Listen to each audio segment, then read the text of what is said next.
Lebih bahaya dari pinjol atau pinjaman online, fenomena judi online saat ini juga sedang marak dan bisa merusak tujuan finansial dan masa depan kita. Apa aja sih jenis judi online yang beredar dan apa dampak judi online bagi kesehatan keuangan, serta bagaimana mengatasinya, akan kita bahas di video ini. Stay tune!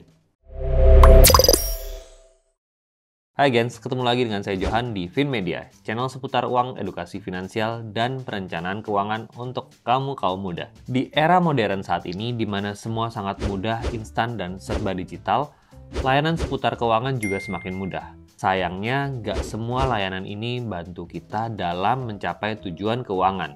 Contohnya saja pinjaman online dan bahkan sekarang ada judi online.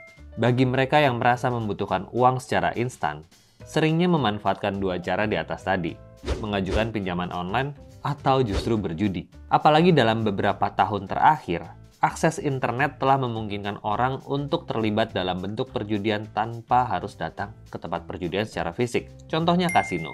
Ada beberapa jenis judi online yang populer di Indonesia, dimulai dari judi bola, judi slot, poker online, kasino online, dan togel online. Dengan pilihan jenis permainan yang beragam, ditambah dengan cara mendaftar di situs judi online yang mudah, dengan minimal jumlah taruhan yang sangat kecil, ini bisa semakin menambah daya tarik orang untuk mencoba. Dan biasanya, sebagai pemula, probabilitas kita meraup kemenangan cukup besar. Orang bilang beginner's luck. Setelah kita coba-coba dalam jumlah kecil dan bisa menang, kita mulai serakah, tamak, dan coba bertaruh dalam jumlah yang lebih besar.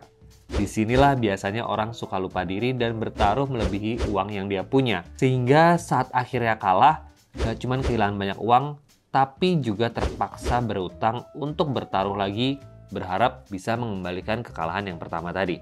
Celakanya, jika terus-menerus kalah, kita justru malah terjebak di dalam utang yang dalam. Kalau kamu belum pernah berjudi dan ingin mencoba judi online, ada beberapa hal dan risiko yang kamu harus perhatikan. Yang pertama, manajemen modal dan manajemen risiko yang bijak. Ingat bahwa jangan pernah jadikan judi sebagai sumber pendapatan untuk memenuhi kebutuhan finansial, karena kita benar-benar menggantungkan hasil hanya berdasarkan keberuntungan semata.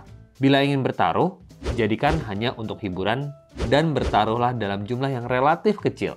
Jumlah yang kalaupun hilang, kondisi finansial kamu nggak keganggu dan kebutuhan dasar kamu tetap bisa terpenuhi.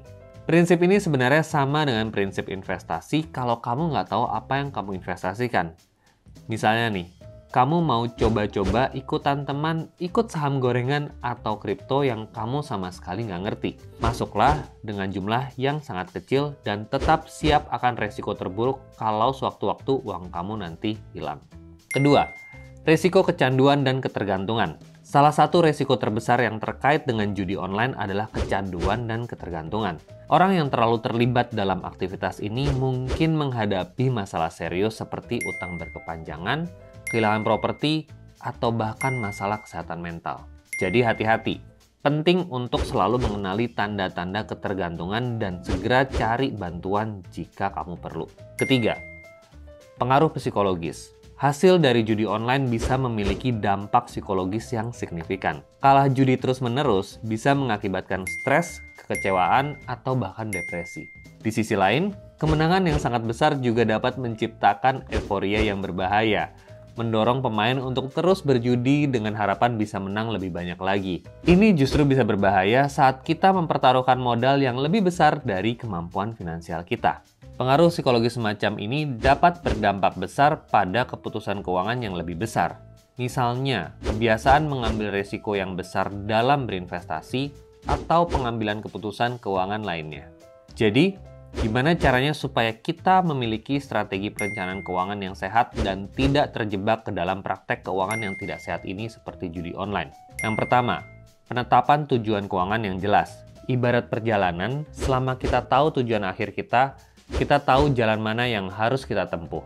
Sama halnya dengan keuangan. Kalau tujuan keuangan kita terdefinisi dengan jelas, apakah itu mengumpulkan dana darurat, menabung untuk uang sekolah, investasi, bayar utang, apapun itu, kita jadi lebih bisa kontrol pengeluaran kita ke arah yang lebih positif. Kedua, buat anggaran yang realistis. Cara paling efektif untuk kontrol pengeluaran adalah dengan membuat budgeting. Coba lihat uang kamu terpakai untuk apa saja. Kalau kamu memang sudah bisa memenuhi semua kebutuhan dasar kamu, tujuan keuangan juga terpenuhi, investasi, asuransi, tabungan, dan ada uang sisa, kamu boleh pakai uang tersebut untuk iseng-iseng bertaruh. Ketiga, mengelola resiko tak terkendali. Judi online adalah salah satu bentuk penggunaan keuangan dengan resiko yang tidak terkendali. Walaupun keputusan ada di tangan kamu, tapi hasilnya seringkali tidak sesuai ekspektasi dan di luar kontrol kita. Jadi, anggap judi online sebagai bentuk hiburan semata dan bukan sumber pendapatan. Sebagai kesimpulan, fenomena judi online adalah salah satu bagian yang muncul akibat dari perkembangan dunia digital saat ini. Walaupun saat ini sudah banyak situs judi online yang ditutup, aktivitas judi tetap akan selalu ada. Dengan perencanaan keuangan yang bijak, kamu tetap bisa menikmati bermain judi tanpa mengganggu kondisi finansial. Penting untuk diingat bahwa judi adalah salah satu bentuk hiburan dan jangan dianggap sebagai sumber pendapatan. Kalau kamu sudah terlanjur terjebak dan sulit untuk mengendalikan aktivitas judi kamu, segera cari bantuan untuk melindungi perencanaan keuangan dan kesejahteraan masa depan kamu. Oke gens, itu aja yang bisa saya share terkait judi online. Kalau kamu suka dengan kontennya, please like, share untuk yang membutuhkan, dan subscribe buat yang belum. Sampai jumpa di edisi selanjutnya.